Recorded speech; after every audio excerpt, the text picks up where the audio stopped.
Meeting number 4।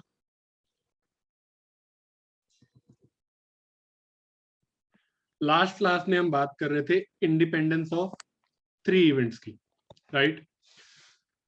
सो वो मैंने define करा था आपके लिए कि 3 इवेंट्स को आप इंडिपेंडेंट तब कहते हो जब एक तो वो पेयर वाइज भी इंडिपेंडेंट होने चाहिए, ठीक है, and along with that probability of A intersection B intersection C should be equal to product of their individual probabilities, यानी P A into P B into P C, ठीक है। इसका एक एग्जाम्पल देखते हैं। So let's say we are talking about coin toss, ठीक है। Experiment है यहां पर,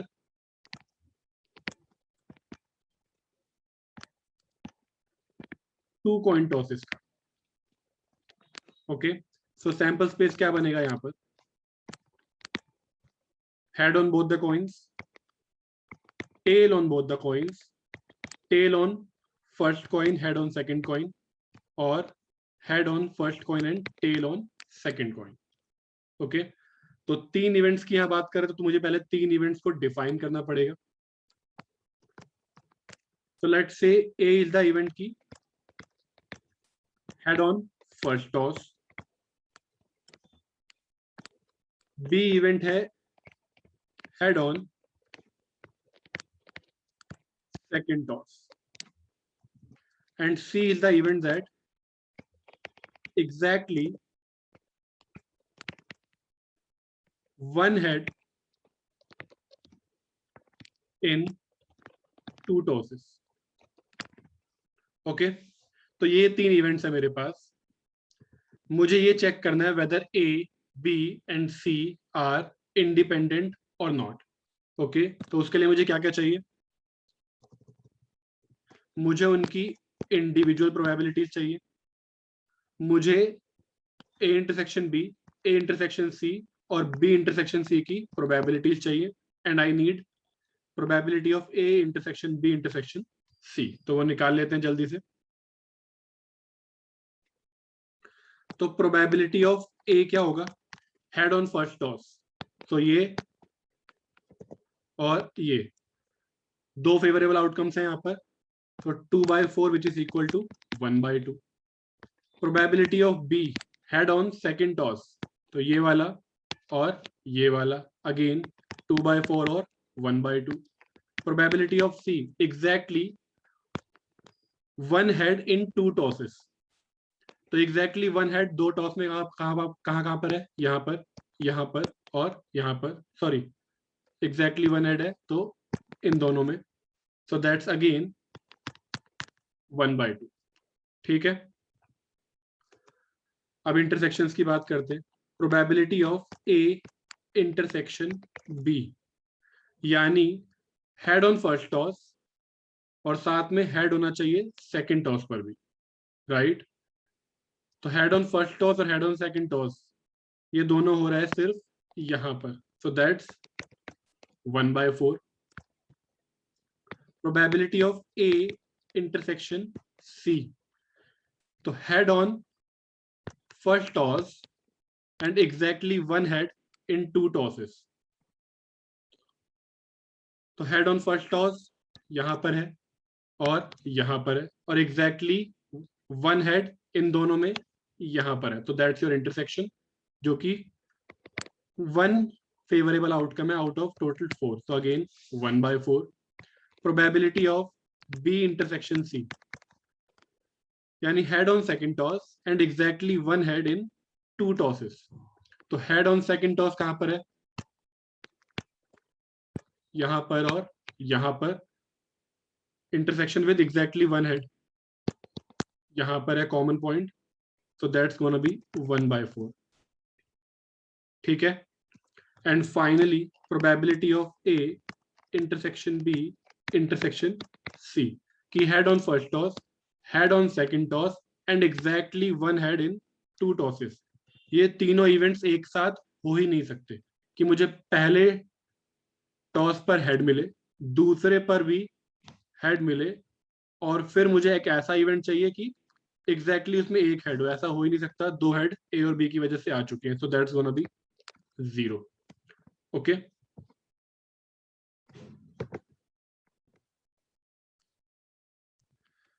तो टर्न्स आउट कि ये इवेंट जो है वो इंडिपेंडेंट नहीं है. कैसे?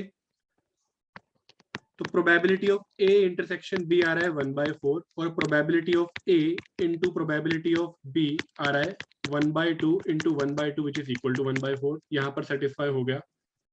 लेकिन इंडिपेंडेंस के लिए हमें सारी कंडीशंस चाहिए, ये सब की सब होल्ड करेंगी तभी इंडिपेंडेंट माना जाएगा, राइट? तो probability of A intersection C है 1/4 and probability of A into probability of C is equal to 1/2 into 1/2 equal to 1/4. तो यहाँ भी satisfied. Probability of B intersection C है हमारे पास 1/4 and probability of B into probability of C is 1/2 into 1/2 which is 1/4. तो ये भी satisfied. तो पेयर वाइज तो ये इंडिपेंडेंट है.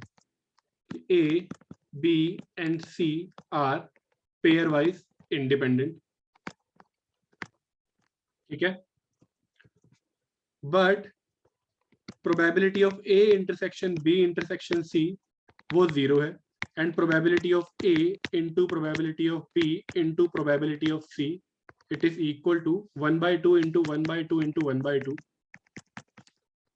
Which is equal to 1/8. और ये दोनों इक्वल नहीं है. तो इसीलिए A, B and C are not mutually independent.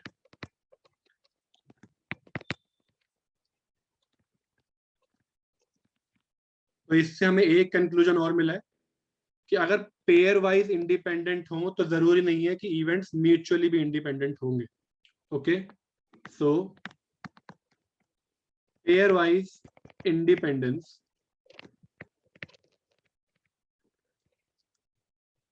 doesn't imply mutual independence. ठीक है,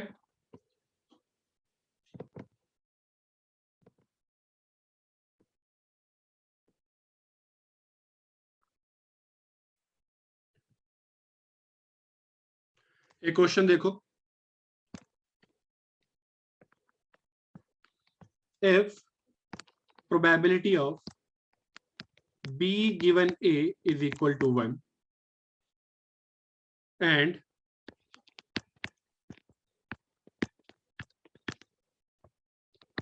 प्रोबेबिलिटी ऑफ ए और प्रोबेबिलिटी ऑफ बी दोनों 0 और 1 के बीच में, ना 0 के इक्वल है और ना 1 के इक्वल, दोनों एग्जैक्टली 0 और 1 के बीच में. ठीक है, ना दोनों सर्टेन इवेंट्स हैं और ना दोनों इम्पॉसिबल इवेंट्स हैं. Find probability of A complement given B complement. ये ट्राई करो और जो रिकॉर्डिंग देख रहा है वो पॉज करके एक बार खुद ट्राई करना.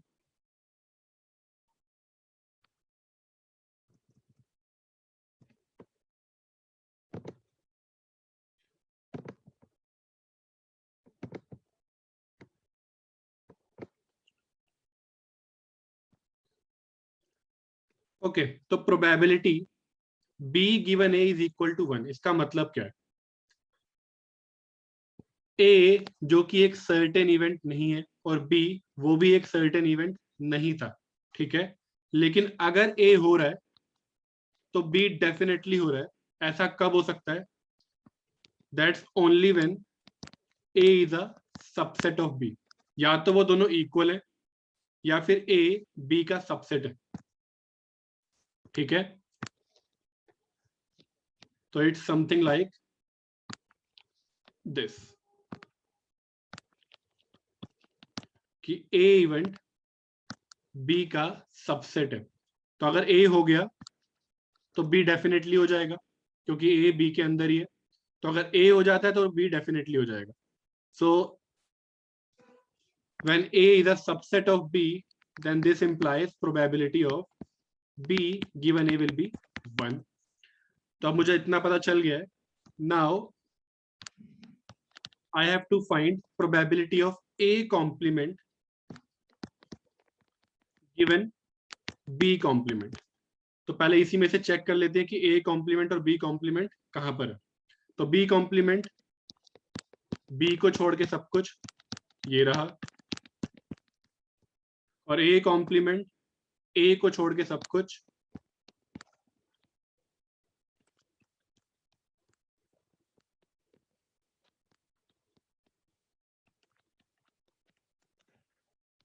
तो यहां से मुझे अब पता चल रहा है कि अब बी कॉम्प्लीमेंट जो है वो सबसेट हो गया है ए कॉम्प्लीमेंट का। क्लियरली यहां पर दिखेगा आपको, ये जो ग्रीन वाला पार्ट है वो रेड वाले, जहां पे रेड, जहां रेड शेड हुआ है वहां पर भी है, और इसके अलावा इनर रिंग में भी है, ग्रीन इनर रिंग में भी है और बाहर भी है जहां बी कॉम्प्लीमेंट है। दैट क्लियरली मीन्स कि B complement is a subset of A complement.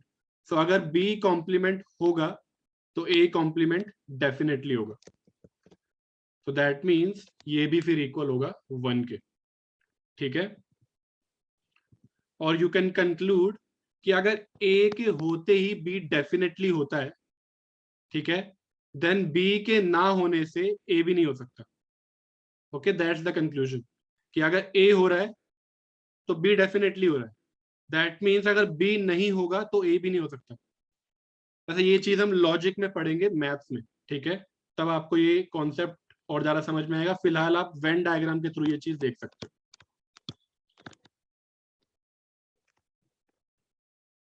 ठीक है,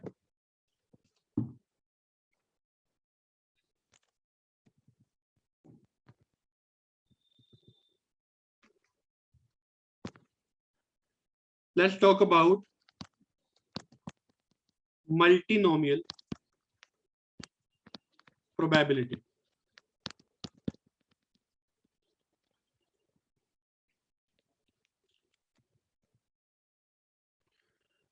तो एक बैग है और बैग में अलग अलग कलर्स की बहुत सारी बॉल्स है।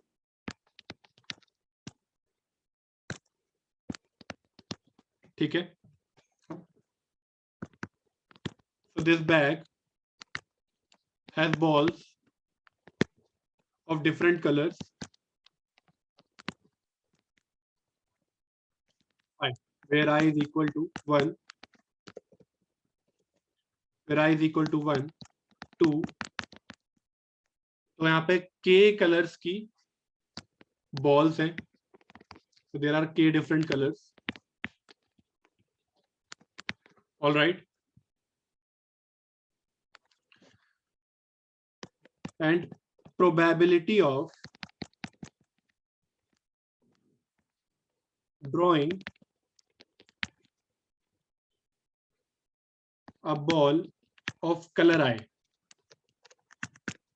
is pi.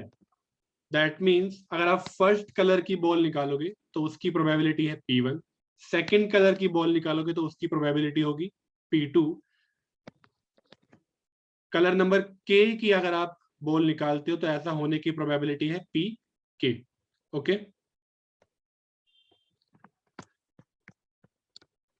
So we draw n balls independently. Okay, आपने इस बैग में से n बॉल्स निकाल रहे हो आप, सच दैट कि पहले कलर की n1 बॉल्स निकली, दूसरे कलर की n2, एथ कलर की nk, and total will obviously will equal to 1। ठीक है, तो आपने n बॉल्स निकाली है जिनमें से n1 क्या है, n1 number of balls of colour 1, and similarly ये क्या है, number of balls of colour k। ठीक है, you need to find the probability of drawing n1 balls of color 1 and 2 balls of color 2 up till nk balls of color k. Okay.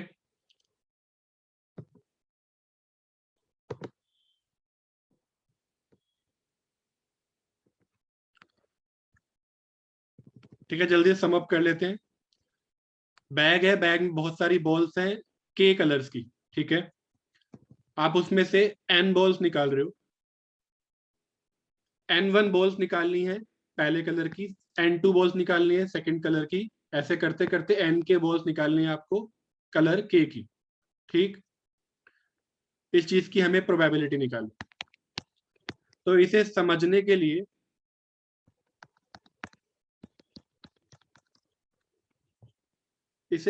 के लिए special case लेते हैं,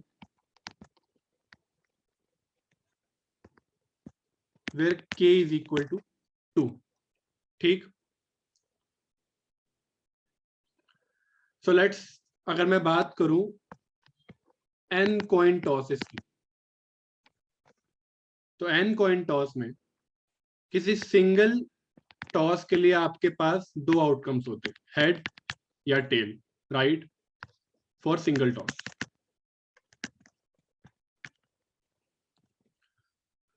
तो let's say मुझे n1 heads चाहिए और n2 टेल्स चाहिए, right. Probability of getting a head is let's say p1 and probability of getting a tail is p2, and obviously p1 plus p2 is equal to 1। मतलब या तो head आएगा या tell आएगा, और कोई सिचुएशन नहीं है। मतलब ऐसा नहीं है कि आपने कॉइन टॉस किया और कॉइन खड़ा रह गया या नीचे ही नहीं गिरा या वट एवर, ये एग्जॉस्टिव केसेस है, या तो हेड आएगा या टेल आएगा, और कुछ भी पॉसिबिलिटी नहीं है, ठीक।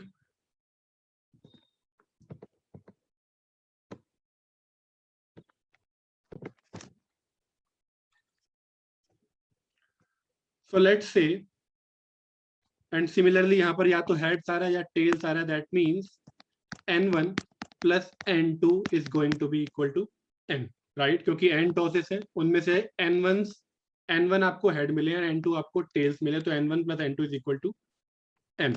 तो फॉर एग्जाम्पल, अगर ऐसी सिचुएशन कि आपने 8 टाइम्स कॉइन टॉस करा है, उसमें से 5 आपको हेड्स मिले और 3 आपको टेल्स मिले, तो आप इसको कैसे निकालते हो? हेड आने की प्रोबेबिलिटी इज p1, ओके, इसकी p1 p1 p1 p1 and p1, and इसकी है p2 p2 p2।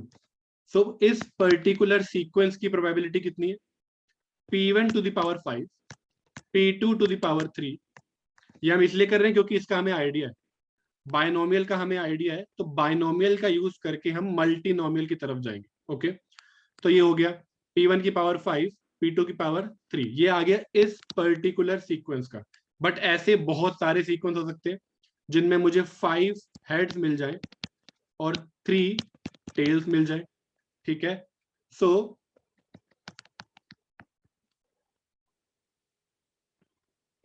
तो अगर मेरे पास 8 स्पेसेस है, मुझे ये चूज करना है कि इनमें से कितनी जगह आपको हेड प्लेस करना है और कितनी जगह आपको टेल्स प्लेस करना है। तो out of 8 you can choose 5 heads, ठीक है, एंड उसके बाद कितने स्पेसेस बच गए? दैट्स 3, और उसमें से आपको कितने टेल चूज करने हैं? 3। ये होती है पूरी की पूरी सिचुएशन। अभी तक हम क्या करते थे, इस पार्ट को हम इग्नोर कर रहे थे क्योंकि उसका यूज नहीं था, बट एक्चुअली पूरी सिचुएशन ऐसी है कि आपने इन 8 स्पेसेस में से 5 जगह आप चूज कर रहे हो कि हेड कहाँ पे प्लेस करना है, एंड देन बची हुई जगह आपको टेल्स प्लेस करना, ठीक। तो ये आ गई आपकी probability of getting 5 heads and 3 tails, okay. तो इसको अगर मैं कैसे लिख सकता हूँ 8 चूज 5 को? 8 factorial upon 5 factorial into 3 factorial, 3 factorial upon 3 factorial into 0 factorial into p1 to the power 5, p2 to the power 3। Okay, in simple terms ये तो हो गया कैंसिल। आपने क्या किया यहाँ पर, 8 फैक्टोरियल वेज में आप इन सबको अरेंज कर सकते थे। फिर उसके बाद आपने क्या करा है, 5 फैक्टोरियल टाइम्स ओवर काउंटिंग हो रही है हेड की वजह से क्योंकि वो पांचों सेम है, and 3 factorial times over counting हो रही है टेल्स की वजह से क्योंकि वो तीनों सेम है। तो उसके लिए आपने 5 फैक्टोरियल और 3 फैक्टोरियल से डिवाइड करा है into P1 to the power 5, P2 to the power 3। All right,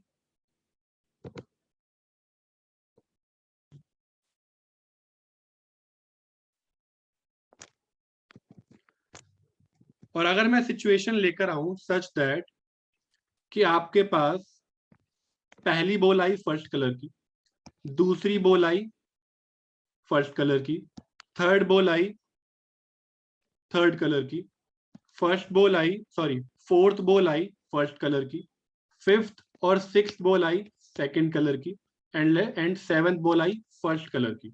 मैं सिचुएशन ले रहा हूं जहां पर आपके पास 3 कलर है और आप ड्रॉ कर रहे हो 7 टाइम्स। ठीक है, so that means n1 plus n2 plus n3 is equal to n which is equal to 7। ठीक है, 7 बॉल्स आपने निकाली है। पहली बॉल सॉरी पहली बॉल फर्स्ट कलर की, सेकंड बॉल फर्स्ट कलर की, थर्ड बॉल थर्ड कलर की, फोर्थ बॉल फर्स्ट कलर की, फिफ्थ बॉल सेकंड कलर की, सिक्स्थ बॉल सेकंड कलर की, and seventh ball first colour की। ये एक सीक्वेंस निकल कर आया। यहां पर n1 इज इक्वल टू 4। ठीक है, 4 टाइम्स आपको फर्स्ट कलर की बॉल मिली है। n2 is equal to 2 times आपको सेकंड कलर की बॉल मिली है, and n3 is equal to 1 कि 1 टाइम आपको थर्ड कलर की बॉल मिली है। सो इस पर्टिकुलर सीक्वेंस का अरेंजमेंट, इस पर्टिकुलर सीक्वेंस की प्रोबेबिलिटी क्या होगी, पहले कलर की बॉल निकल की probability is P1, then P1 इसकी P3, P1, P2, P2 and P1। तो इस पर्टिकुलर सीक्वेंस की प्रोबेबिलिटी कितनी हो जाएगी, P1 to the power 4, P2 to the power 2, P3 to the power 1।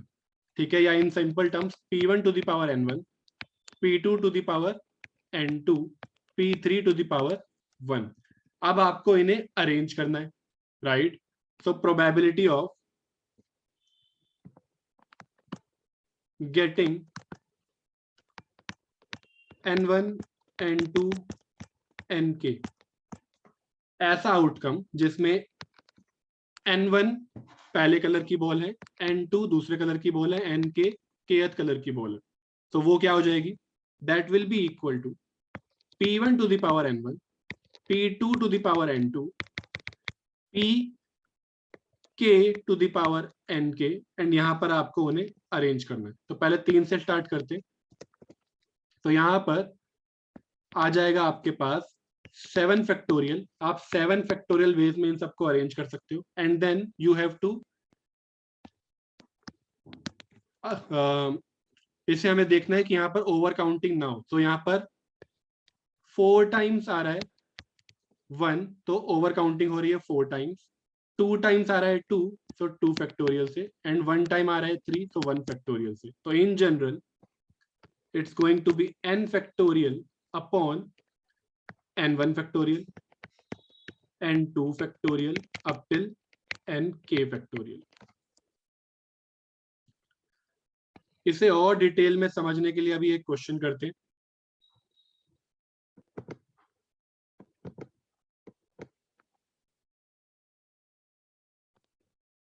तो और क्लैरिटी के लिए एक सिंपल सा काउंटिंग प्रॉब्लम देखो।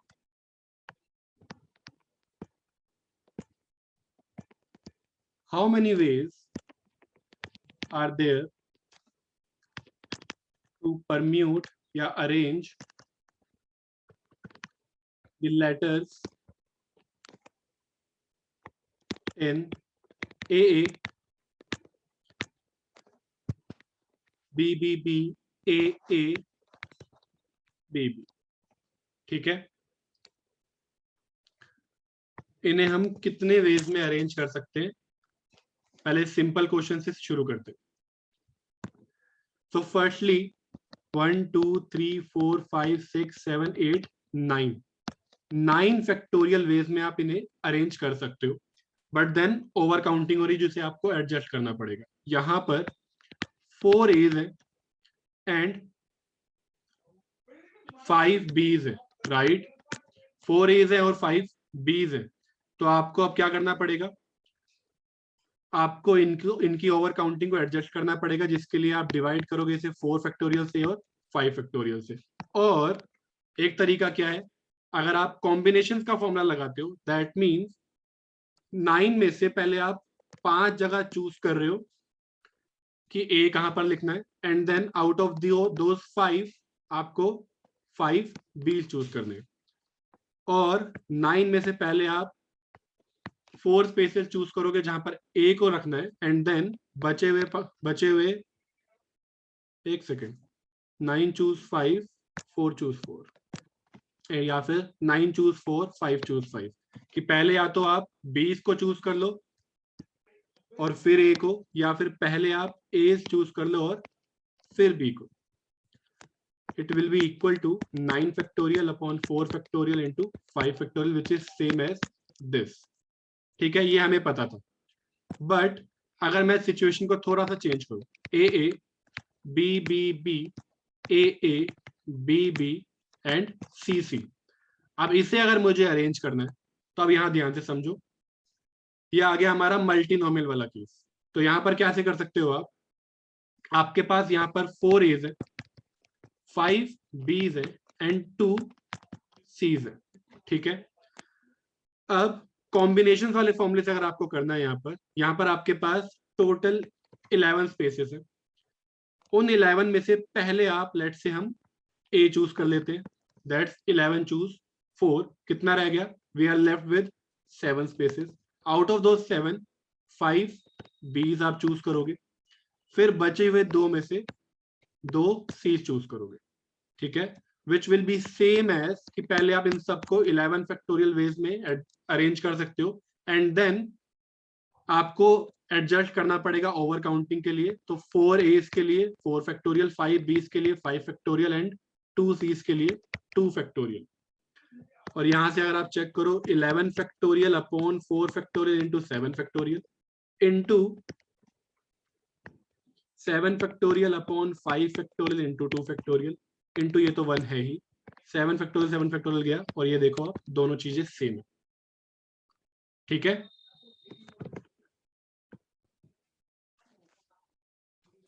ओके, तो नेक्स्ट क्वेश्चन देखते हैं। 6 axes have to be placed in the squares of the figure such that each row contains at least 1 x। ठीक है, आपको 6 x रखने हैं यहां पर, सच दैट हर रो में, ये रोज है, this is your R1 row second and this is row third, तो हर एक में एटलीस्ट एक x होना चाहिए। The number of ways in which this can be done is 22 24 26 और 27।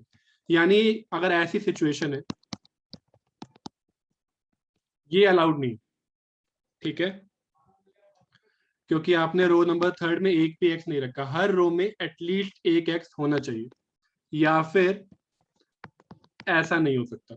ठीक है, आपने यहां पर रो 1 छोड़ दिया, तो टोटल नंबर ऑफ वेज कितने होंगे, ट्राई करो।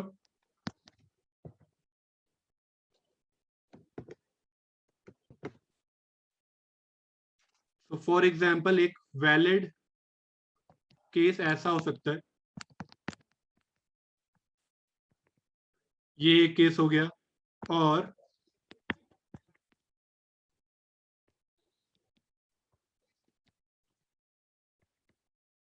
ये एक केस हो गया। तो इस तरीके के कितने केसेस हो सकते हैं, और ये एक केस हो गया।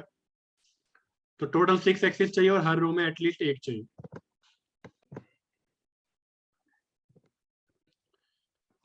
देखो,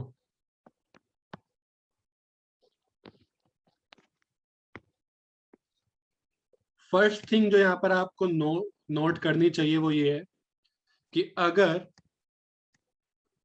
मैं यहाँ पर सिर्फ एक एक्स रखता हूँ रो नंबर 2 में, तो उस केस में टोटल 6 कभी मिलेंगे ही नहीं। तो रो नंबर 2 में एटलीस्ट 2x का होना जरूरी है, राइट।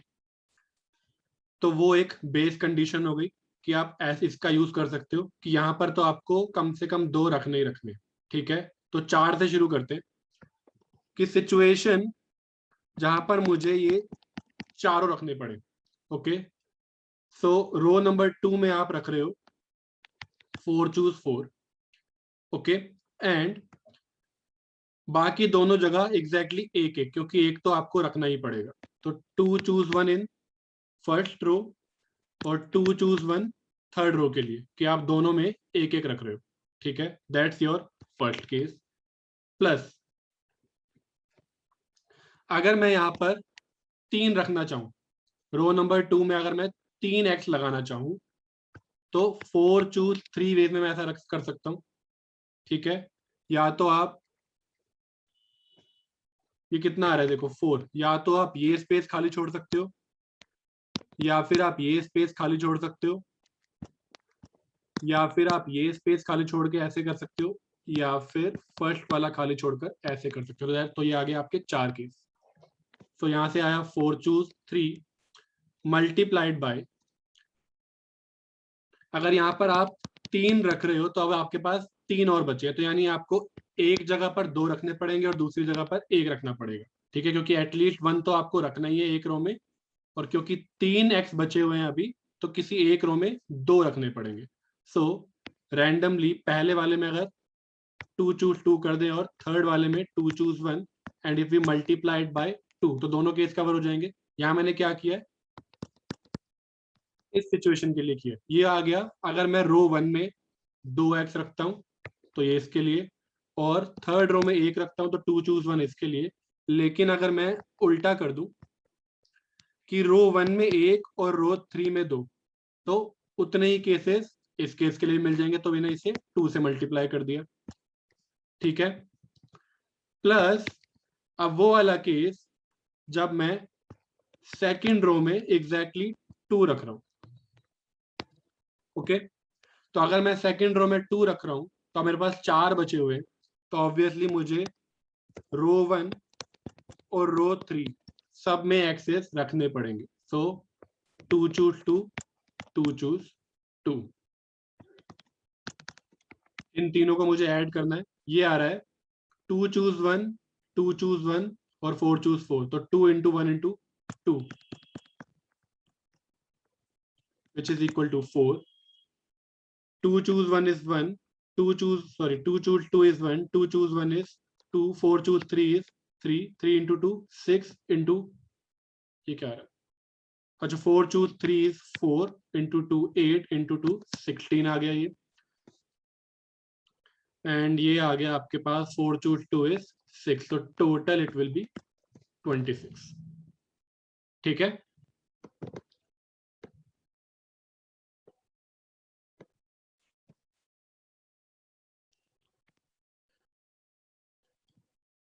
ये क्वेश्चन देखो,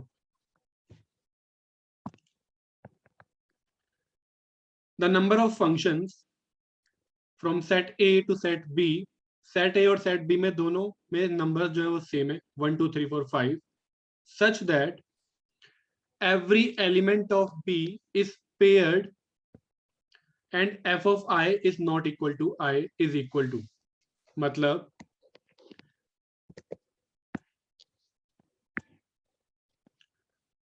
ये सेट ए, ये सेट बी, ए से बी में जा रहा है, ए इज डोमेन, बी इज को डोमेन, दोनों में नंबर्स हैं 1 2 3 4 5, ठीक है। बी के सारे नंबर्स पेयर होने चाहिए,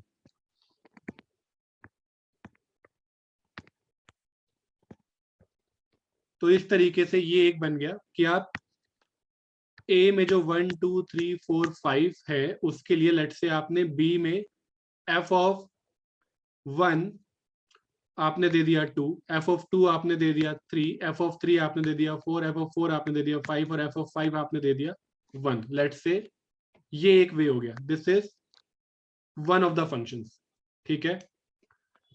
सिमिलरली 2 4 5 1 3 ये एक हो गया कि आपने 1 को असाइन करा है 2, 2 को असाइन करा है 4, 3 को 5, 4 को 1 और 5 को 3, ये एक और फंक्शन हो गया, ठीक है। तो ऐसे कितने फंक्शन आप बना सकते हो सच दैट ये सब के सब पेयर होने चाहिए, ठीक है। एंड ये नहीं होना चाहिए कि f ऑफ 1 इक्वल टू 1 आ जाए, या f ऑफ 2 किसी भी फंक्शन में इक्वल टू 2 आ जाए, या f ऑफ 3 इक्वल टू 3 आ जाए, या f ऑफ 4 इक्वल टू 4 आ जाए, या f ऑफ 5 इक्वल टू 5 आ जाए। ऐसा किसी भी फंक्शन में नहीं होना चाहिए। कहाँ लिखा है ये यहां पर लिखा है कि and f of i should not be equal to i, ठीक है। तो simply f of 1 should not be equal to 1, या f of 5 should not be equal to 5, या any of these cases should not happen जब भी आप कोई function बना रहे हो। ऑल राइट, बता सकते हो किस चीज का क्वेश्चन है, किस टॉपिक का क्वेश्चन है? यस, ये इंक्लूजन एक्सक्लूजन का क्वेश्चन है, ठीक है। कैसे, मैं बताता हूं अभी आपको। सो अगर ये जो ए है जिसके अंदर आपके पास 1 2 3 4 5 है, ठीक है, आपको मुझे इनको बी असाइन करना है, राइट। फंक्शंस क्रिएट कर रहे हो आप, मुझे इन्हें बी असाइन करना है और सारे के सारे होने चाहिए, ठीक है। कोई भी बी, आप बी का कोई भी एलिमेंट आप मिस नहीं कर सकते। दैट सिंपली मीन्स इन 1 2 3 4 5 को आपको अरेंज करना है, ठीक है। तो टोटल नंबर ऑफ फंक्शंस या टोटल नंबर ऑफ वेज जिसमें मैं बी के इन एलिमेंट्स को असाइन कर सकता हूं ए को, वेयर सारे के सारे ये असाइन हो, दैट्स 5 फैक्टोरियल, ठीक है। 5 फैक्टोरियल वेज में मैं इन्हें नंबर दे सकता हूं, इनमें से कोई एक, ठीक है। सबके आगे मैं एक एक नंबर दे सकता हूं, सो दैट्स 5 फैक्टोरियल। बट क्या नहीं होना चाहिए, जो नहीं होना चाहिए मैं उन इवेंट्स को डिफाइन कर देता हूं। Late A1 B an event कि आपके पास जो फंक्शन है उसमें f ऑफ 1 1 है, ठीक है।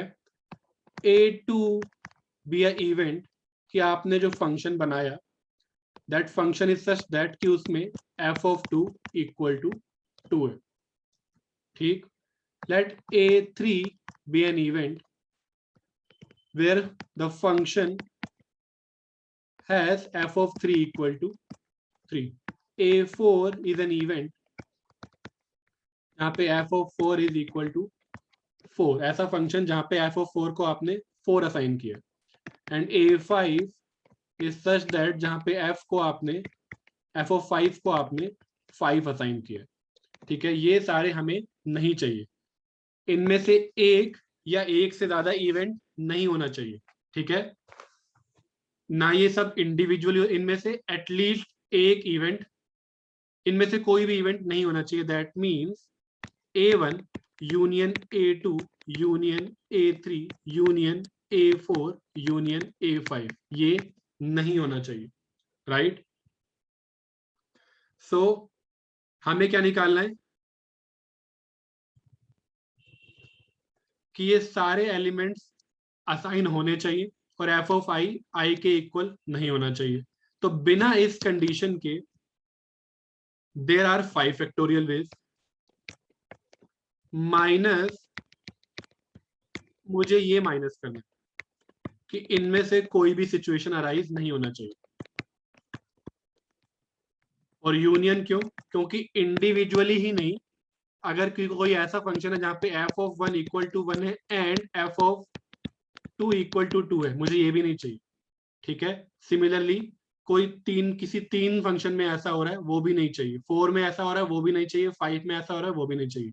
तो बात हो रही है यूनियन की, इंडिविजुअली भी नहीं होना चाहिए, एक साथ किसी दो में भी नहीं होना चाहिए, ऐसे करते करते, या पांचों कि एक ऐसा फंक्शन जहां पे f ऑफ 1, जहां पे ये वाली सिचुएशन है f of 1 equal to 1, f of 2 equal to 2, ऐसे करते करते f ऑफ 5 इक्वल टू 5, ऐसा भी नहीं होना चाहिए।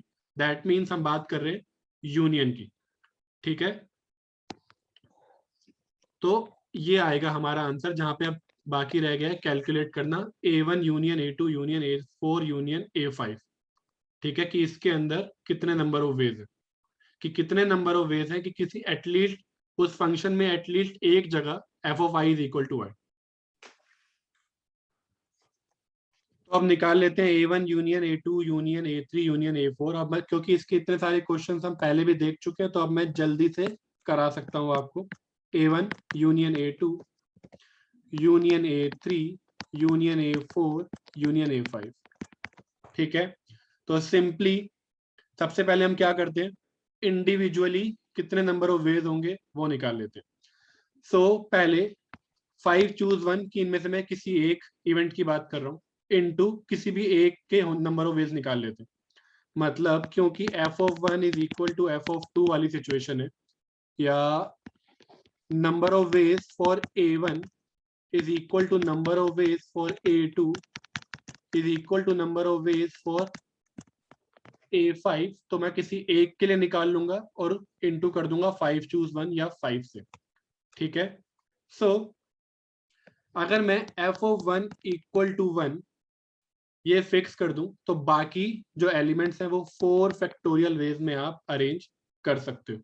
सो it's going to be 4 factorial minus, मुझे अब दो दो के पेयर लेने। ठीक है, तो 5 चूज 2 और किन्हीं दो जगह पर मुझे फिक्स करना, let's say f1 equal to 1 and f2 equal to 1, and बचे हुए तीनों को मैं 3 फैक्टोरियल वेज में अरेंज कर सकता हूं। तो that's equal to 5 choose 2 into 3 factorial, plus अब मुझे 3 के कॉम्बिनेशन लेने और बचे हुए दो को मैं 2 फैक्टोरियल वेज में अरेंज कर सकता हूँ। 3 जगह मुझे फिक्स करना पड़ेगा कि f of 3 is equal to 1, और बाकी दो को मैं 4 और 5 को 2 फैक्टोरियल वेज में अरेंज कर सकता हूँ, राइट।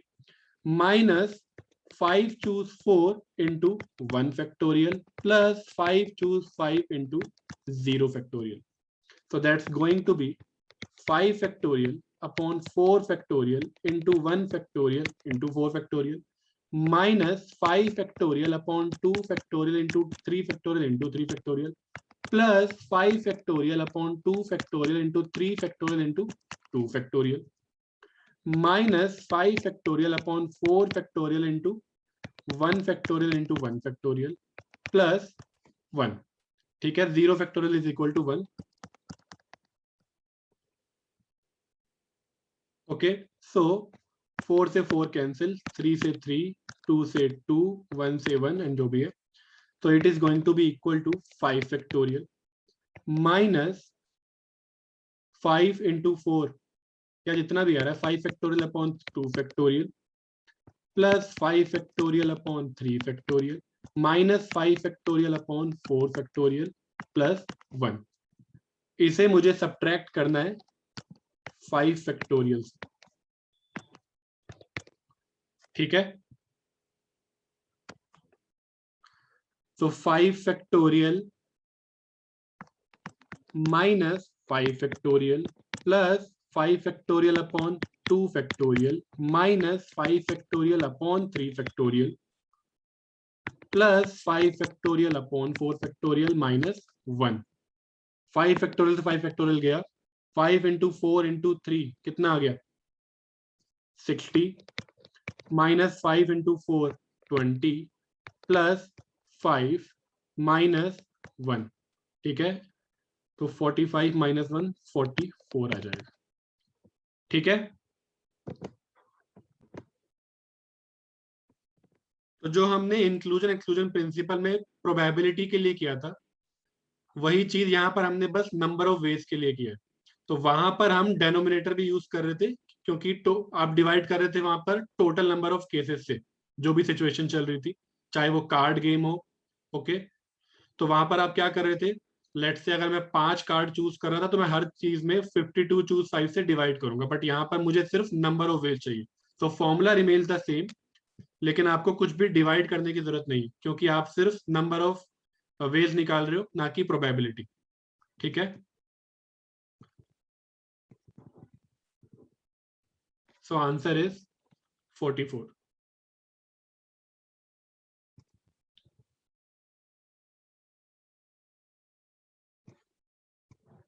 ठीक है,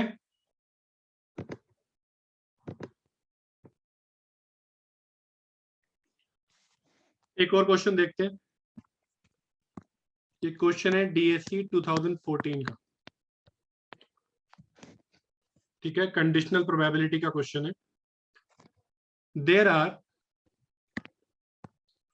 to fair coins that is heads and tails are equally likely for tosses of both, ठीक है। तो फेयर कॉइन का मतलब कि हेड और टेल की दोनों की प्रोबेबिलिटी इक्वल है, यानी 1/2, जो कि हमेशा नहीं होता। There are at times biased coins, तो बायस्ड कॉइन होगा, so that can be something like कि वो आपको प्रोबेबिलिटी डिफाइन करके देंगे कि probability of head is 1/3 and probability of tail is 2/3। तो इस तरीके के कॉइन को आप कहोगे बायस्ड कॉइन। यहां पर बात हो रही है फेयर कॉइन की, that means P of H equal to P of T equal to 1/2। वापस आते, coin 1 is told 3 times, let X be the number of heads that occur. After this, coin 2 is told X times, let Y be the number of heads that we can get with coin 2. Find the probability that X is greater than equal to 2 given that Y is equal to 1. Okay. सबसे पहले sample space बना लेते। तो 3 आपके पास यहाँ पे toss है और एक टॉस पर 2 आउटकम्स है, तो it's going to be total number of outcomes will be 8।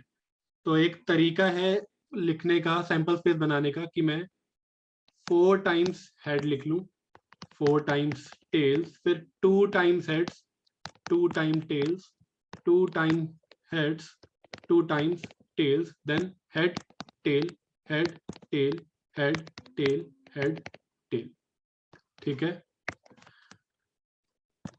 ये आ गया आपका सैंपल स्पेस। अब क्वेश्चन देखते हैं कि कॉइन 1 को पहले आपने 3 टाइम टॉस किया, वो आ गया सैंपल स्पेस का। उसमें let X be the number of heads that occur, तो यहां पर हेड अकर हुआ है 3 टाइम्स, तो हेड या तो 3 बार अकर हो सकता है, या 2 बार, या 1 बार, या 0। ओके, तो जितने भी हेड आए होंगे after this coin is told x times. तो अगर पहली बार में 3 हेड आए तो अब फिर से 3 बार कॉइन टॉस किया जाएगा। अगर 2 आए तो 2 बार किया जाएगा, 1 आया तो 1 बार किया जाएगा, और 0 आया तो कॉइन टॉस दोबारा नहीं होगा। एंड दोबारा कॉइन टॉस होने के बाद let y be the number of heads that we can get with coin 2। तो अब ऐसा करने के बाद 3 बार आपने यहां पर टॉस करा, तो अब आप चेक करोगे y क्या बता रहा है, y is number of heads, number of heads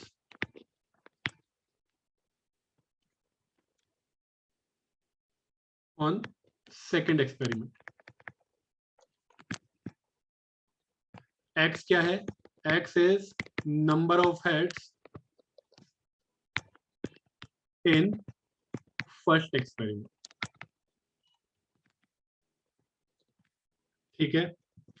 हमें निकालनी है probability that x is more than equal to 2 given that y is equal to 1, कि अगर सेकंड एक्सपेरिमेंट में एक बार हेड आया है then what is the probability कि पहले एक्सपेरिमेंट में 2 से ज्यादा हेड आए होंगे। ओके, ट्राई करो।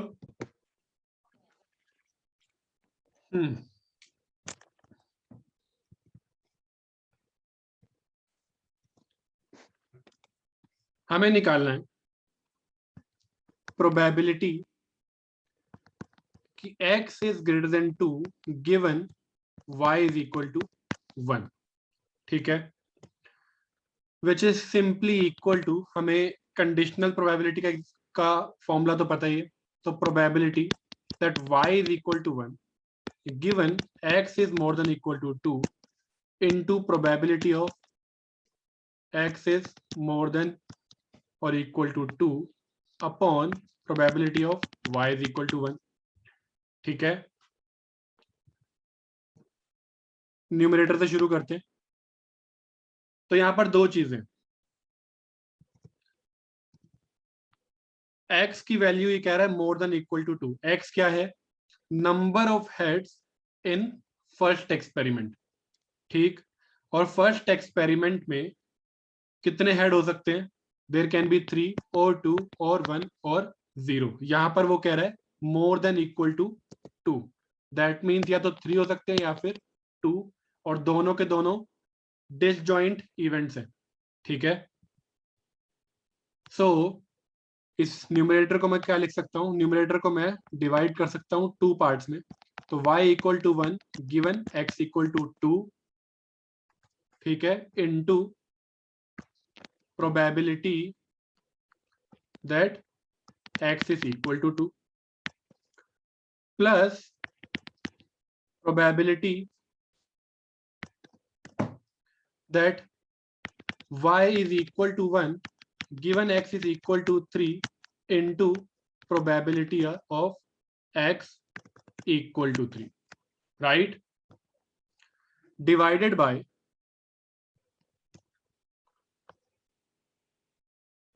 probability of y equal to 1। लेकिन y जो है वो फर्स्ट एक्सपेरिमेंट पर डिपेंड कर रहा है। सेकंड एक्सपेरिमेंट में कितने हेड्स आएंगे वो डिपेंड करेगा कि टॉस कितने हुए, और कितने टॉस हुए हैं ये डिपेंड करेगा कि नंबर ऑफ हेड्स कितने आए हैं फर्स्ट एक्सपेरिमेंट में, ठीक है। सो डेनोमिनेटर में आ जाएगा, मुझे y इक्वल टू 1 को एग्जॉस्टिव केसेस में फर्दर डिवाइड करना पड़ेगा। क्या क्या? कि y इक्वल टू 1 गिवन कि पहले एक्सपेरिमेंट में एक हेड आया था इनटू हेड के होने की probability, plus y equal to 1 given कि पहले एक्सपेरिमेंट में 2 बार हेड आया था इनटू 2 बार हेड आने की probability, plus y equal to 1 given कि पहले एक्सपेरिमेंट में 3 हेड आए थे इनटू 3 हेड आने की प्रोबेबिलिटी। जीरो में नहीं ले रहा हूं क्योंकि अगर 0 हेड आए होंगे तो y इक्वल टू 1 हो ही नहीं सकता, तो वो वैसे भी 0 आ जाएगा, ठीक है। y equal to 1 given x equal to 0 की प्रोबेबिलिटी 0 होगी, क्योंकि अगर पहले वाले केस में नंबर ऑफ हेड 0 आए तो दूसरा एक्सपेरिमेंट होगा ही नहीं, आप कॉइन टॉस करोगे ही नहीं, क्योंकि दूसरे एक्सपेरिमेंट में आप कितनी बार टॉस कर रहे हो? Number of head times in the first experiment. तो अगर x 0 है तो y इक्वल टू 1 का कोई सेंस नहीं है, it's going to B 0।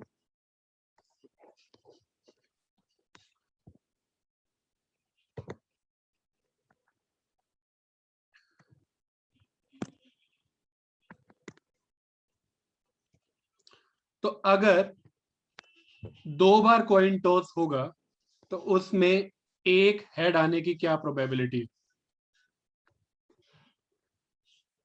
x equal to 2 मतलब पहले एक्सपेरिमेंट में 2 हेड्स आए और उतनी ही बार सेकंड एक्सपेरिमेंट में टॉस होगा, तो 2 बार टॉस होने पर 1 हेड आने की प्रोबेबिलिटी क्या है?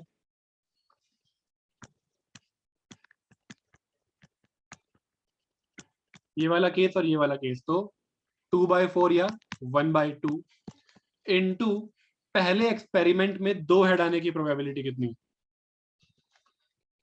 1 2 3, तो 3/8। 2 हेड्स इन फर्स्ट एक्सपेरिमेंट, 3/8, ठीक है। प्लस कि अगर 3 बार टॉस होगा तो एक हेड आने की क्या probability?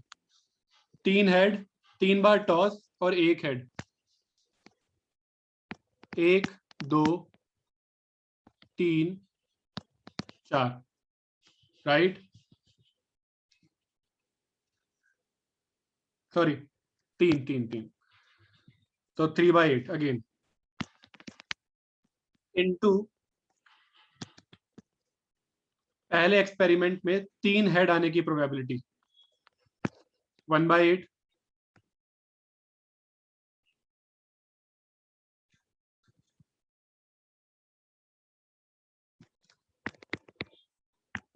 Okay. So divided by ये और ये हम कैलकुलेट कर चुके हैं, वो सेम आ जाएगा 1/2 इंटू 3/8 प्लस 3/8 इंटू 1/8 रह गया ये पार्ट। सो अगर एक बार टॉस हो और एक हेड आए दैट्स 1/2 इंटू पहले एक्सपेरिमेंट में एक हेड आने की प्रोबेबिलिटी दैट्स 3/8। ठीक है, इसे आप कैलकुलेट कर सकते हो, कितना आ रहा है बताओ। तो ये आ गया इक्वल टू 5/9 या कह सकते हो 10/18। ठीक है, और इनमें वो आंसर नहीं था, गलत आंसर आया था उस टाइम पर, आंसर इज 10/18। ठीक है, ऑप्शन ई कह देते हैं इसे। ओके,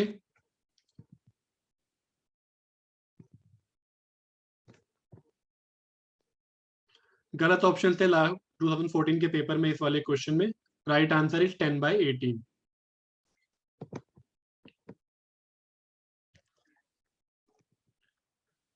तो अभी तक हमने बायनोमियल डिस्ट्रीब्यूशन नहीं देखी थी, लेकिन एक तरीके से हम उसके क्वेश्चंस देख चुके हैं। सिमिलरली अभी तक मैंने रैंडम वेरिएबल डिफाइन नहीं करा था, लेकिन अभी हमने वो भी देख लिया। तो पॉइंट इज कि स्टैट्स काफी इंट्यूटिव है, तो टॉपिक एक्चुअली इंट्रोड्यूस होने से पहले आपको बहुत सारी चीजें पहले से पता होती है। ओके, तो अब मैं फॉर्मली डिफाइन कर देता हूं रैंडम वेरिएबल्स को।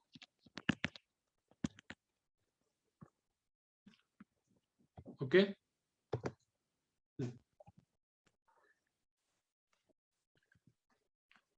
सो लेट्स से रैंडम वेरिएबल है मेरे पास x। तो x is a function from sample space to real numbers. ठीक है, रैंडम वेरिएबल क्या है? Random variable is a function from sample space to real numbers. तो in simple words it associates a value to every possible outcome. For example, अगर मैं बात करूं 2 coin toss की, तो वहां सैंपल स्पेस क्या होगा? H H, T T, H T और टी एच। ठीक है, ये है सैंपल स्पेस और ये है हमारे सैंपल पॉइंट्स। ओके,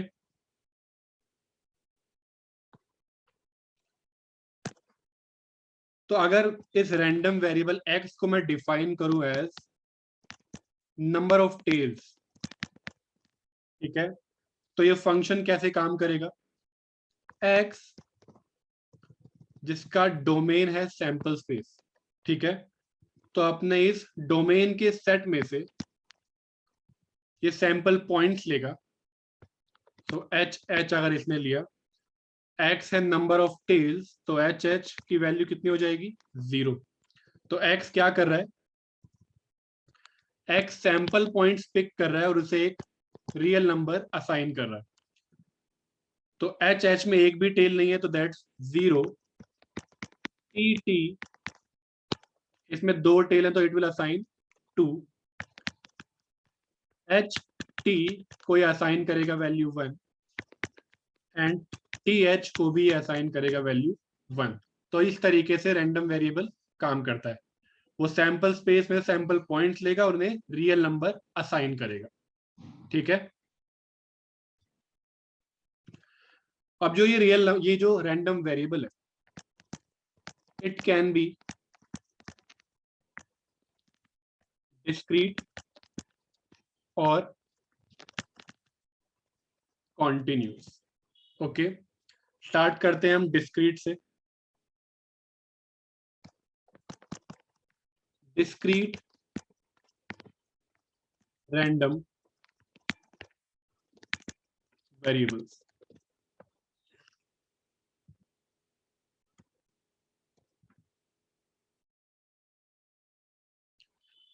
डिस्क्रीट का मतलब this random variable takes finite और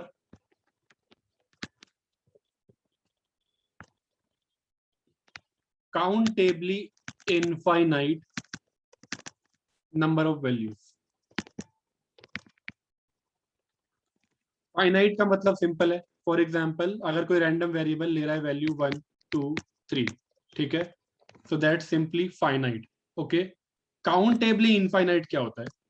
तो फॉर एग्जाम्पल, अगर कोई रैंडम वेरिएबल वैल्यू ले रहा है 1 2 3, ठीक है, या फिर सीधा सीधा बोलूं मैं, नेचुरल नंबर्स उसका सपोर्ट है। सपोर्ट मतलब जो वो वैल्यू ले सकता है। ओके, तो अगर वो वैल्यूज ले सकता है 1 2 3 अप टिल इंफिनिटी, अब ये काउंटेबली इनफाइनाइट है। पॉइंट इज कि अगर मैं इन्हें काउंट करूं तो आप उसे काउंट कर पाओगे और कुछ बीच में छूटेगा नहीं। फॉर एग्जाम्पल, अगर मैं एक सेट ले रहा हूं 1 to 2, अगर आप इसमें वैल्यूज को काउंट करोगे, तो अगर आप 1 के बाद लेट से वैल्यू ले रहे हो 1.1, फिर आप वैल्यू ले रहे हो 1.2, तो ऐसे बहुत सारे नंबर्स हैं जो बीच में रह जाएंगे। ओके, सो फॉर एग्जाम्पल 1.01 रह गया, 1.08 रह गया, ऐसे इनफाइनाइट नंबर्स इन दो नंबर्स के बीच में रह गए। ओके, तो ये काउंटेबली इनफाइनाइट नहीं है, ये uncountably infinite. This one is countably infinite, कि अगर आप काउंट करना शुरू करोगे तो बीच में कोई पॉइंट रहेगा नहीं। या इन एक एग्जांपल दो तो, जैसे अगर एक जार है जिसके अंदर शुगर है, ठीक है, शुगर बहुत टाइनी होती है, बट स्टिल अगर आप दिखने में वो इनफाइनाइट है, बट अगर आप काउंट करना स्टार्ट करोगे यू कैन, ठीक है, तो दैट्स काउंटेबली इनफाइनाइट। ठीक है, अगर आप नंबर ऑफ शुगर क्यूब्स, वो जो छोटे छोटे उसमें क्यूब्स होते हैं, उसे काउंट करोगे, दैट्स आप उसे काउंट कर सकते हो, बट देखा जाए तो वो इनफाइनाइट भी है। ठीक है, तो दैट्स काउंटेबली इनफाइनाइट। या जब आप काउंट कर रहे हो किस उन्हें, तो आप कॉमा लगाते हुए जा सकते हो और किसी भी दो पॉइंट्स के बीच में कुछ छूटेगा नहीं, सो दैट्स काउंटेबली इनफाइनाइट। ठीक है,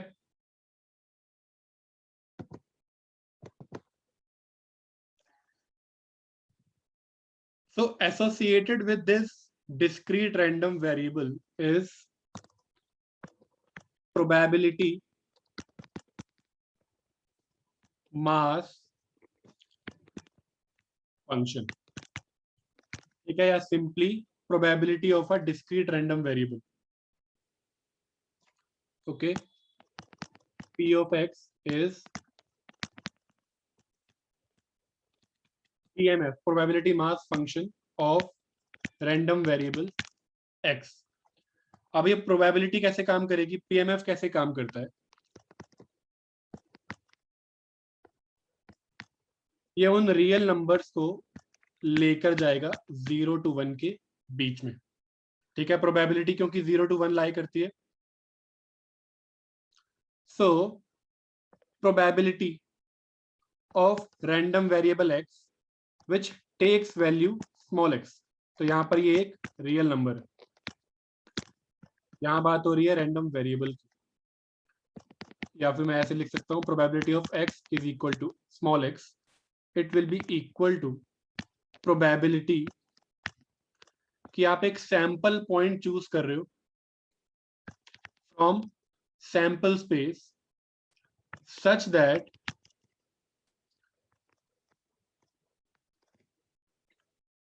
कि उसकी वैल्यू स्मॉल x है। ठीक है, एग्जाम्पल के थ्रू समझाता हूं ये चीज। तो फॉर एग्जाम्पल जो अभी मैंने देखा था पहले, एस और रियल नंबर, सैंपल स्पेस में आपके पास सैंपल पॉइंट्स हैं H H, H T, T H और टी टी। रैंडम वेरिएबल क्या कर रहा है, इन सैंपल पॉइंट्स को उठाकर एक रियल नंबर असाइन कर रहा है। तो यहाँ पर 2 हेड है तो उसको आपने वैल्यू दी थी 2, यहाँ पर सिंगल हेड है तो यहाँ 1, यहाँ भी सिंगल हेड है तो 1, 0 हेड है तो 0। तो इस तरीके से रैंडम वेरिएबल ने सैंपल पॉइंट्स को रियल नंबर असाइन करा। अब प्रोबेबिलिटी कैसे काम करेगी वो देखो।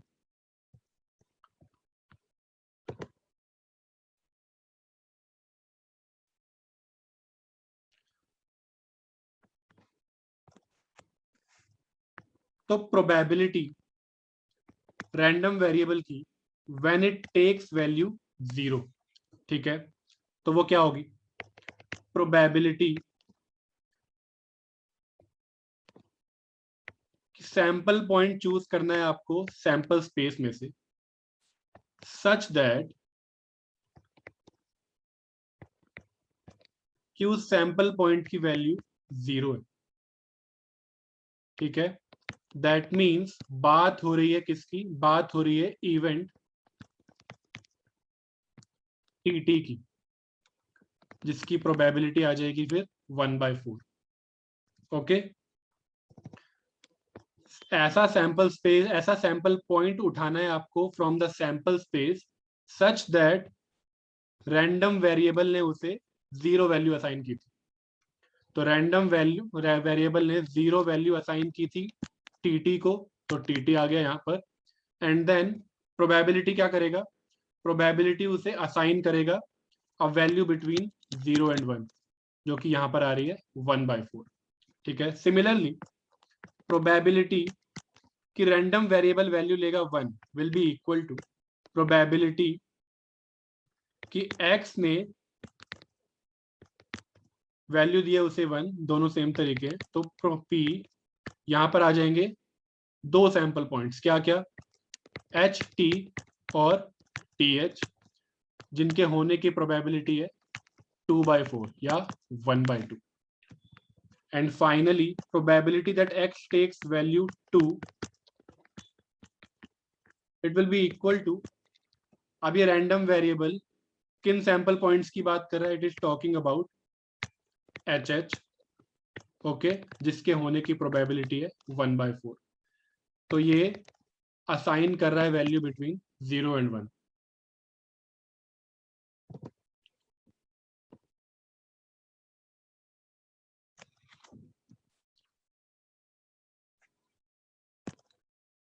Then what is a valid probability mass function?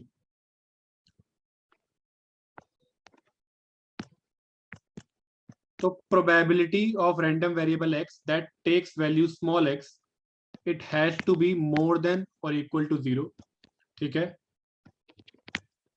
probability can't be negative,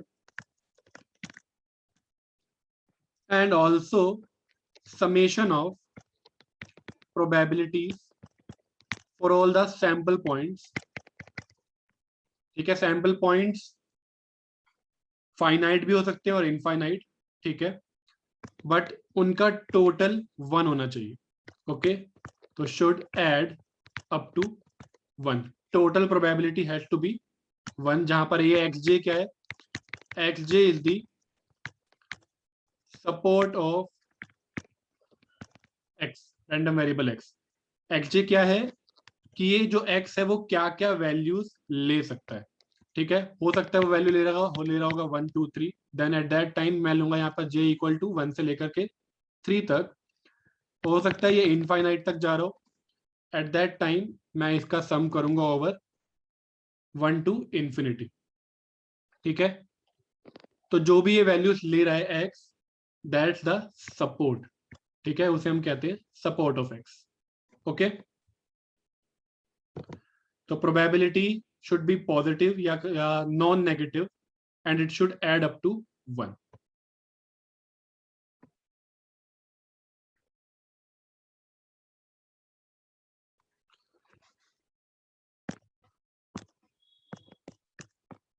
So let's start with Bernoulli random variable. So random variable x is distributed as Bernoulli P, इसे आप पढ़ोगे इज डिस्ट्रीब्यूटेड एस। तो X is distributed as Bernoulli P, where P is the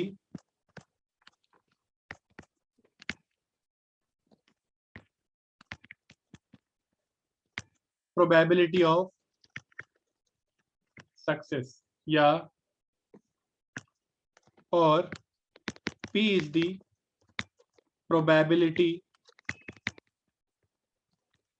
that X takes value 1, या in simple terms में आपको बोलूं कि X या तो वैल्यू ले सकता है 1, या वो वैल्यू ले सकता है 0। 1 को मैं कह रहा हूं सक्सेस, और अगर वो 0 ले रहा था मैं उसे कह रहा हूं फेलियर। तो 1 लेने की प्रोबेबिलिटी या सक्सेस होने की प्रोबेबिलिटी इज P। तो X is Bernoulli P if it indicates that the experiment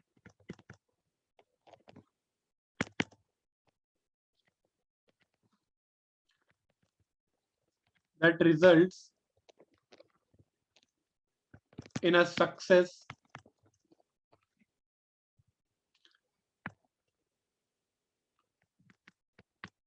with probability P. X is Bernoulli P if it indicates that the experiment that results in success with probability P. Okay. So probability कि X लेगा value 1 या probability S इस तरीके से, it will be equal to P, and probability कि X लेगा value 0, it will be equal to 1 minus P। या तो सक्सेस मिलेगी या फेलियर। सक्सेस को मैंने वैल्यू दी है 1, फेलियर को मैंने वैल्यू दी है 0, तो 1 ली तो P और 0 ली तो value will be 1 minus P, क्योंकि यहाँ पे दो ही आउटकम हो सकते हैं, टोटल प्रोबेबिलिटी इज 1। तो फाइनली इसका PMF आप लिख सकते हो, probability that X is equal to X, it will be equal to P to the power X 1 minus P to the power 1 minus X, where X is 0 और 1। तो यहां अगर आप 1 रखोगे तो आपको मिलेगा P, और यहां अगर आप 0 रखोगे X की जगह तो आपको मिलेगा 1 माइनस P। ठीक है, इस तरीके से ये प्रोबेबिलिटी मास फंक्शन वर्क कर रहा है। ठीक है, तो दिए है PMF है बर्नूली रैंडम वेरिएबल का। ओके, जहां पर P क्या है, P is the parameter. So there can be multiple types of Bernoulli trials depending upon the value of P। तो P अगर मैं कॉइन टॉस की बात करूं और हेड को सक्सेस बोलूं तो P वहां पर हाफ है, तो वहां पर 1/2 हो गया। सो लेट्स से अगर मैं डाइस की बात करूं और डाइस में मैं बोलूं, अगर मैं बात कर रहा हूं डाइस की जिसमें सैंपल स्पेस है आपके पास 1 2 3 4 5 6, एंड मैं कहूं सक्सेस को मैं डिफाइन कर रहा हूं है, सक्सेस मैं बोलूंगा नंबर ग्रेटर देन 4। ओके, तो इसके अंदर 5 और 6 आ गया, that means probability of success is 2/6 and failure की probability is 4/6। Then in that case it is a Bernoulli 2/6 trial. Okay, अगर मैं बात कर रहा हूं कॉइन टॉस की जिसका सैंपल स्पेस आ गया H और T, एंड मैं सक्सेस डिफाइन कर रहा हूं एज हेड्स आना सक्सेस है, then in that case probability of success is 1/2। तो यहां पर ये जो एक्सपेरिमेंट है वो बर्नूली 1/2 ट्रायल है। ओके, पॉइंट समझ में आ गया? There can be multiple types of Bernoulli P trials depending upon the experiment and how you define the success.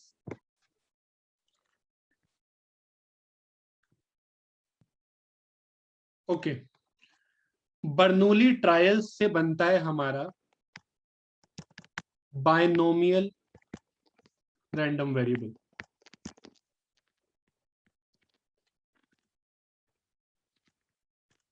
अगर x एक रैंडम वेरिएबल है and it is distributed as binomial NP, यहां पर दो parameter है। बर्नौली के case में single trial होता है।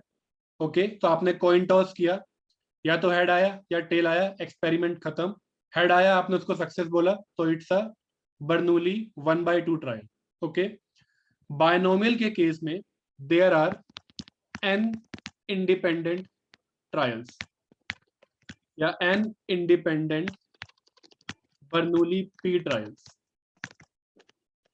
Okay, where x is number of success in n independent Bernoulli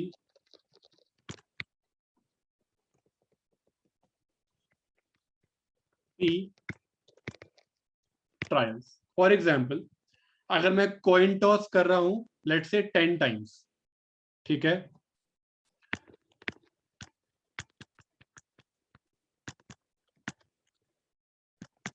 okay, और यहां पर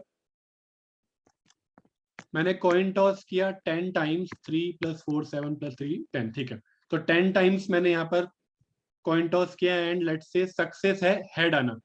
देन यहां पर x की वैल्यू कितनी हो गई, नंबर ऑफ सक्सेस है यहाँ पर 1 2 3 4 5 6, ठीक है, नंबर ऑफ ट्रायल्स है यहाँ पर 10 एंड हर ट्रायल अपने आप में एक बर्नौली ट्रायल है।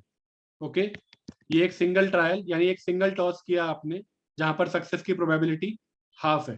ओके, तो बायनोमियल क्या है यहाँ पर, बायनोमियल है यहाँ पर बायनोमियल 10 हाफ का एक्सपेरिमेंट है where x is taking value 6, 10 number of independent coin tosses है या 10 इंडिपेंडेंट बर्नौली हाफ ट्रायल्स है ये।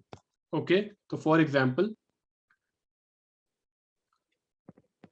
तो इसी के लिए n हो गया यहाँ पर 10, x हो गया यहाँ पर 6, and similarly there can be multiple such sequences जहां पर आपके पास 6 हेड्स हो और 4 टेल्स हो, राइट।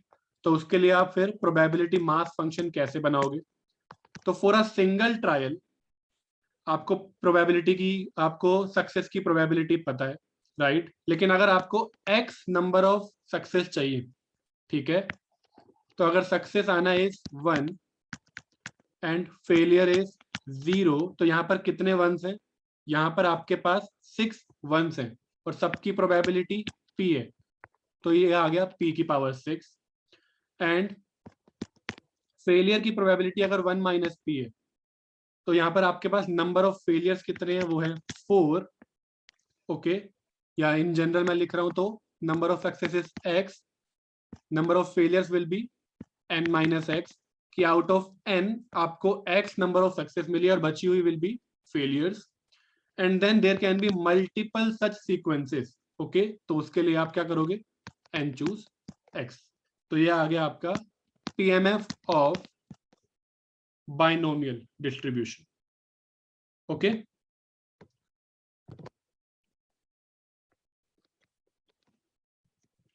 इसे आप n चूज x भी लिख सकते हो, p to the power x 1 - p to the power n - x। ये प्रोबेबिलिटी है एक पर्टिकुलर सीक्वेंस की, and then there can be multiple such sequences, और वो कितने होंगे, it will be equal to n choose x, कि यहां पर आप ये जो वंस हैं आउट ऑफ 10, ये वंस अगर आपको 6 वंस चाहिए तो वो आप कहाँ प्लेस करना चाहते हो, तो उसके लिए आ गया n चूज x या 10 चूज 6 या n choose x। Okay, so this is the PMF of binomial distribution.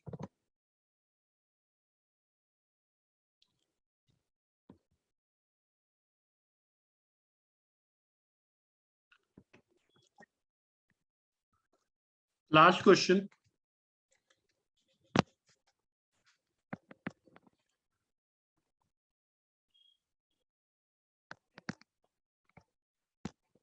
two teams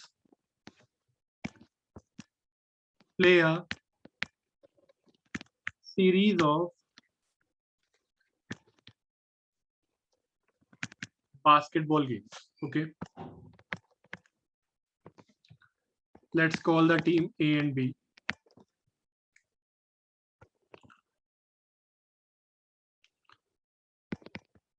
First team to win 4 games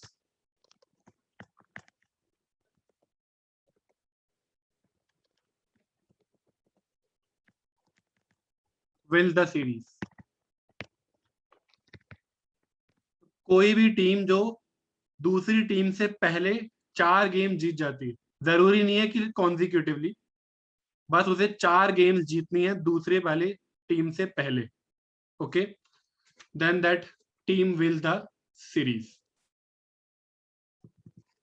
Let P be the probability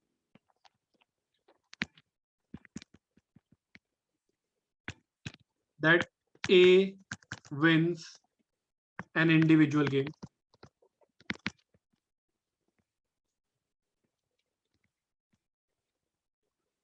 Okay. And assume that the games are independent.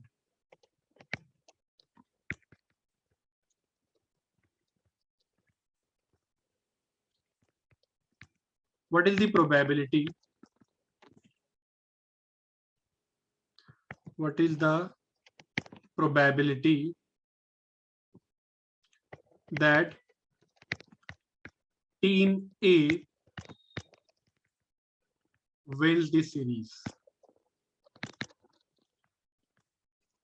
ठीक है,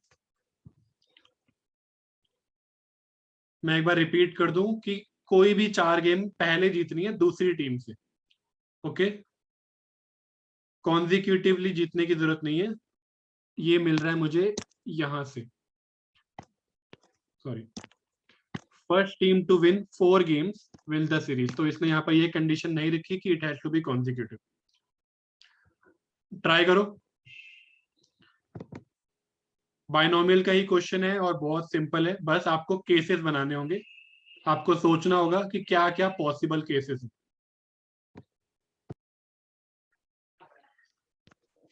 तो सबसे पहले चीज यहां पर आपको ये फिगर आउट करनी पड़ेगी कि नंबर ऑफ ट्रायल्स या नंबर ऑफ गेम्स कितनी हो सकती है. ठीक है, तो अगर 4 गेम्स जीतकर कोई भी टीम जीत सकती है series, then in that case minimum number of games have to be 4, right. तो अगर मुझे निकालना है that probability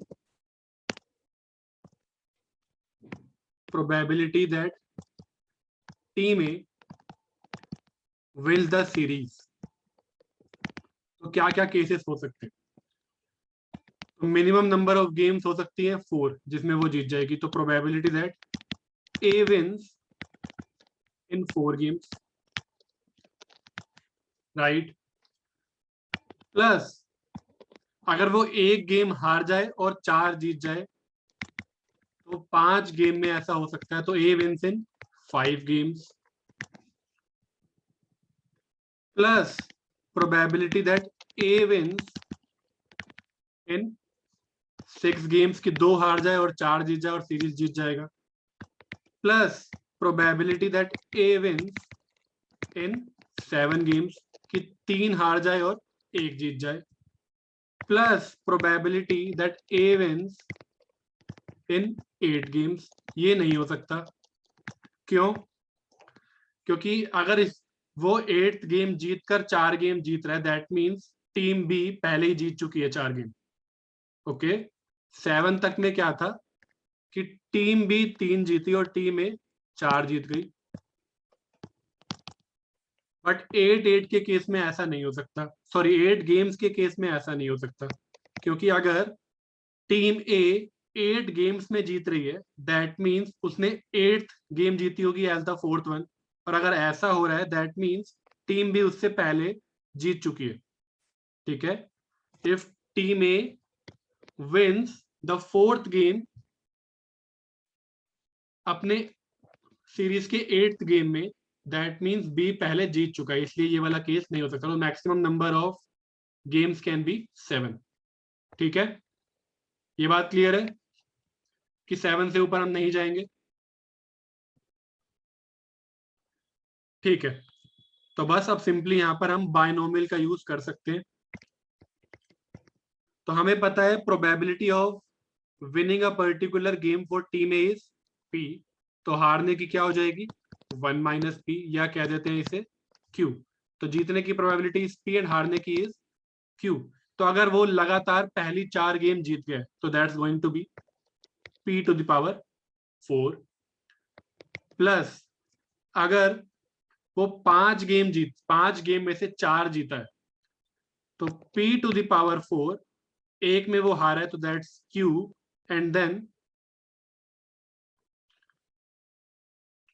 out of those 4, क्योंकि देखो अगर 5 गेम में वो जीत रहा है दैट मीन्स यहां पर तो वो फिक्स है, ये वाला पॉइंट फिक्स है कि टीम ए यहां पर जीती है, राइट। अब आपको ये चूज करना है आउट ऑफ दीज 4 कि वो कहां पर, वो कौन सी 3 जगह है जहां पर ये जीता है टीम ए, तो दैट्स 4 चूज 3, या फिर टीम बी इनमें कहां जीती है तो दैट्स 4 चूज 1, दोनों में से कोई भी आप यूज कर सकते हो। प्लस अगर वो 6 गेम में जीते तो 1 2 3 4 5 6, तो यहां पर तो पक्का है टीम ए ही जीती होगी, तभी 6 गेम लग गए। अब आउट ऑफ दीज 5 प्लेसेस कहां पर जीत रहे हैं, तो आउट ऑफ दीज 5 उसे 3 जगह जीतना है, p to the power 4 q to the power 2, कि 4 गेम जीता और 2 गेम हारा, प्लस अगर वो 7 गेम्स में जीत रहे हैं सीरीज तो पक्का 7th गेम में तो टीम ए ही जीती होगी, एंड देन इन 6 गेम्स में वो कौन सी 3 जगह जीते, तो 6 choose 3 into p to the power 4 q to the power 3। Clear है?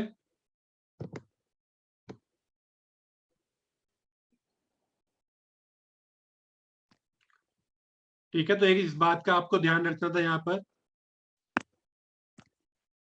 कि एक तो जो लास्ट वाली गेम है ऑब्वियसली जिस टीम की हम बात कर रहे हैं वो वहां पर गारंटीड जीती होगी, तो वो वाला पॉइंट फिक्स है। ठीक है, तो इसको आप काउंट नहीं कर रहे हो, वो बस प्रोबेबिलिटी के अंदर आएगा कि आपने 4 गेम्स जीतनी है तभी आप सीरीज जीत सकते हो, तो वो आ गया p की पावर 4, और जितनी नंबर ऑफ गेम्स बढ़ जाएंगी सीरीज में जीतने के लिए उतने ही नंबर ऑफ फेलियर्स बढ़ जाएंगे उस टीम के लिए, तो वो बढ़ता जा रहा है। जैसे यहां पर q की पावर 0 है कि उसने पहली 4 गेम जीत ली, यहाँ पर वो 1 गेम हारा, फिर वो यहाँ पर वो 2 गेम हारा और यहाँ पर वो 3 गेम हारा, इससे आगे नहीं जा सकते, क्योंकि अगर q की पावर 4 होगी दैट मीन्स टीमें हार चुकी है, और हम क्या निकाल रहे हैं, हम निकाल रहे हैं कि टीमें विंस द सीरीज। ठीक है, चलो नेक्स्ट क्लास में कंटिन्यू करते